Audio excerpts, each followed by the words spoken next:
പരീക്ഷാ ഹാളിലേക്ക് നമ്മൾ പ്രവേശിക്കുമ്പോൾ അത്ഭുതകരമായ ഒരു ദിക്ർ നമ്മൾ ചൊല്ലുകയാണ്.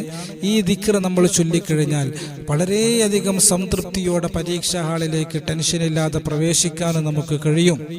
അതോടൊപ്പം വളരെ തൃപ്തിയോടെ സന്തോഷത്തോടെ സമാധാനത്തോടെ പരീക്ഷാ ഹാളിൽ നിന്ന് ഇറങ്ങാനും നമുക്ക് കഴിയും. എന്ന് പറഞ്ഞാൽ പരീക്ഷ അല്ലാഹു സുബ്ഹാനഹു വ തആല എളുപ്പമാക്കി തരും. വിശുദ്ധമായ ഖുർആനിലെ ഒരു ആയത്താണ് വഖുർ റബ്ബി അദ്ഖിൽനി മുദ്ഖല സുദ്ഖിൻ വഅഖ്രിജ്നി മുഖ്റജ സുദ്ഖിൻ വജ്അൽ ലീ മിൻ ലദുൻക സുൽത്താനൻ നസീറാ എന്നുള്ള അത്ഭുതകരമായ ആയത്ത് സൂറത്തുൽ ഇസ്രാഇന്റെ 80-ാമത്തെ ആയത്താണ്. ഈ ആയത്ത് ഒരു പ്രാവശ്യം ചൊല്ലിയിട്ട് പരീക്ഷാ ഹാളിലേക്ക് പ്രവേശിക്കുക എന്നുള്ളതാണ് വളരെ പ്രധാനപ്പെട്ട ഒരു അമലാണ്.